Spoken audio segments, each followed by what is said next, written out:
Hey guys, today we have another game of EDH, and for those that have read the title, I have a question. When someone plays a Mystic Remora, do you feed the fish? And if you're the one casting it, how long do you keep it around for? But let me know in the comments down below. Alright, block there, kill that. Oh, that is trample. Guess I'm just dead on board. So, for the last video, people said they wanted me to keep doing these deck intros. So, starting the game off, we have Jimmy. He brought Shu Yun, the Silent Tempest. This is a Jeska Voltron list. It's a spell slinger deck that aims to take advantage of prowess and the ability to gain double strike to quickly take out his opponents. Next up is Fernando, piloting Brago. This Azorius deck is a control deck that uses lots of fast mana and stacks pieces to slow his opponents down. He relies on Brago to reset his fast mana and gain advantage.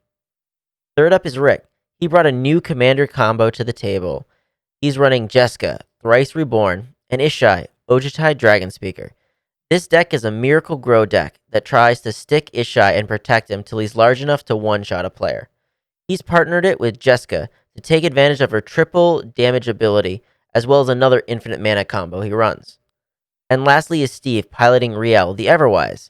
This Izzet deck is a Discard Matters deck that uses Rielle's ability to net positive on cards such as Faithless Looting. But if this deck looks interesting, we did a deck tech video, cough cough, link in the corner. But without further ado, let's get on to the game. Jimmy starts it off with an island, tapping it for a Mystic Remora. Fernando plays an Ancient Tomb into a Phyrexian Revoker, naming Soul Ring. Rick plays and cracks a Flooded Strand into a Tundra, playing a Mana Bolt, feeding the fish. Steve plays a Mountain and passes after that. Jimmy keeps the fish and then plays a Cascade Bluffs as land. Fernando plays a Windswept Heath and attacks Rick for 2. Rick plays and cracks a Scalding Tarn for a Volcanic Island and casts Ishai.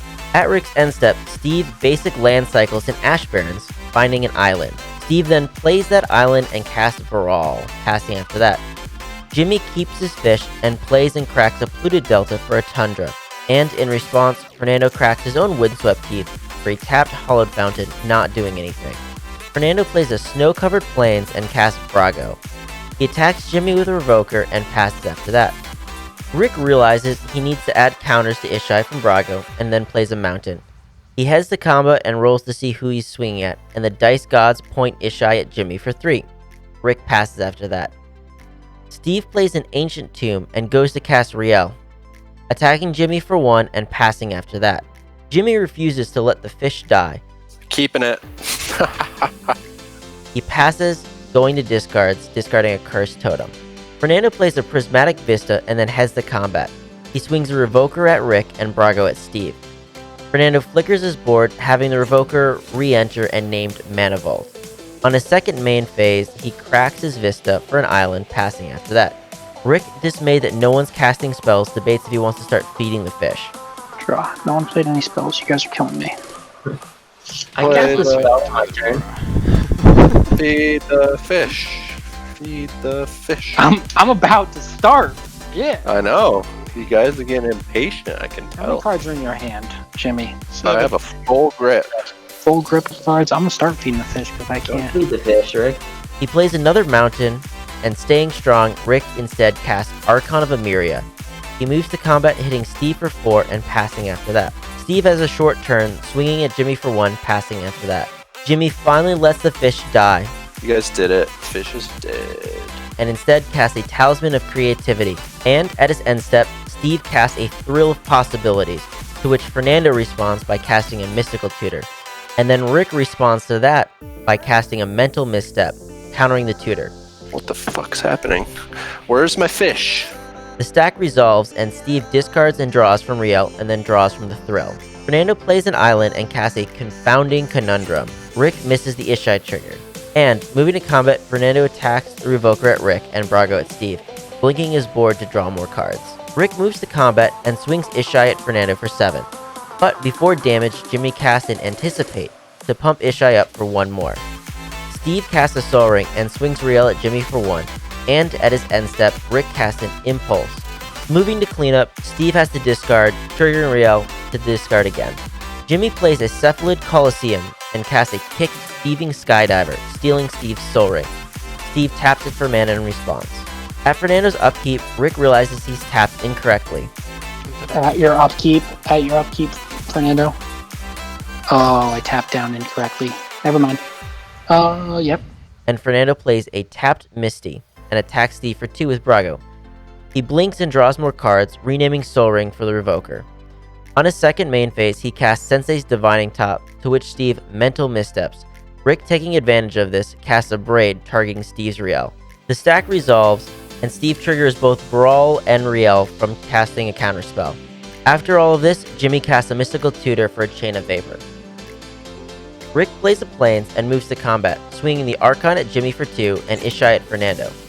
Fernando begins scooping up his cards, not realizing he needs 21 points of commander damage, not 20 instead, so he's not dead.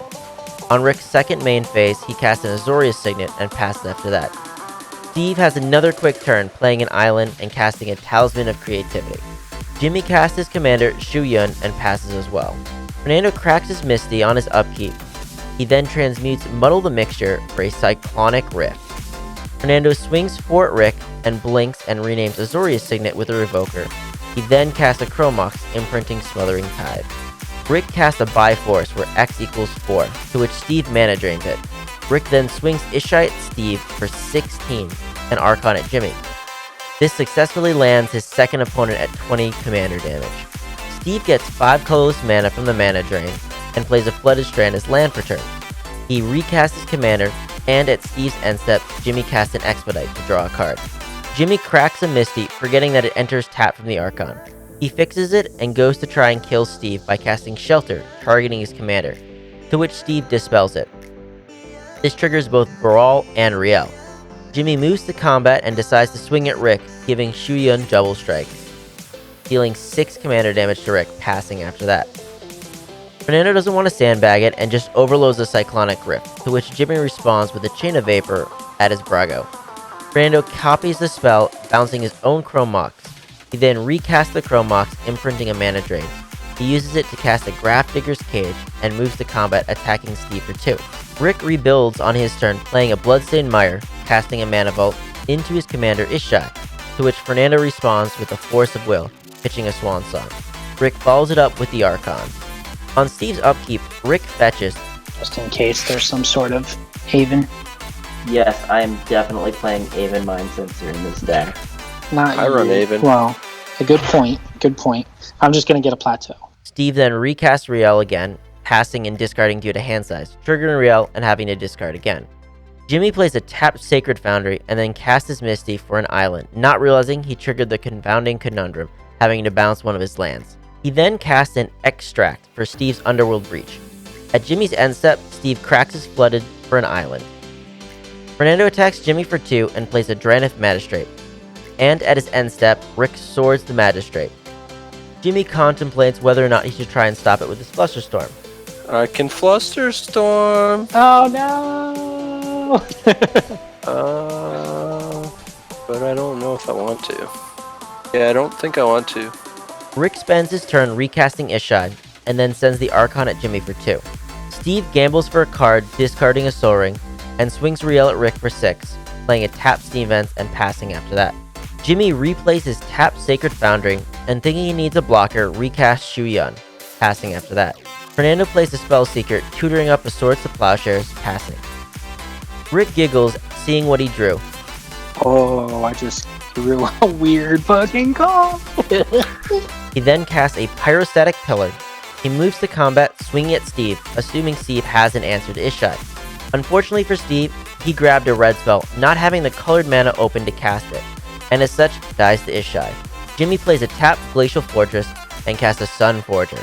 He equips it to Shu Yun and attacks Rick, giving it double strike, to which Rick blocks with the Archon. Fernando recasts Brago, and then Arkham's Astrolabe, taking 2 from the pillar. Rick casts Jeska, taking 2 and using her 0 ability on Ishai for triple damage. He heads to combat, swinging Ishai at Jimmy, killing him with commander damage, and at Rick's end step, Fernando swords Ishai. Fernando plays an island and casts Basalt Monolith, then a Lithoform Engine, and demonstrates his infinite mana/bounce combo. With Brago and Lithoform, he has infinite blink triggers, With Basalt Monolith and other mana rocks, he generates infinite mana. He then draws his deck from Confounding Conundrum until he finds Venser. He then bounces all of Rick's permanents. Seeing this, Rick gives the game to Fernando. Closing notes. This was an interesting game, and one that went much longer in the turn count than normal. People's refusal to feed the fish really slowed the game down, and then not having an answer to the Archon slowed the game even further. This allowed Rick to take advantage of Ishai's massive power and toughness, even though it was bounced a few times. Steve did misplay at the end, but didn't have a good shot of winning, having his Underworld Breach exiled and the Archon stopping him from comboing. I think Jimmy spent too much time on the fish and didn't build out his board till much too late to be an effective source of damage. But if you disagree, let me know in the comments. Rick had a tough choice to make at the end who he would try and take out, and it's not certain he would have been able to stop Jimmy had he tried to kill Fernando instead. I really hope you enjoyed this gameplay, and if you did, please leave a like and consider subscribing, as it really helps us keep making videos. And remember, never give up, even if you're dead on board. I'll see you guys later.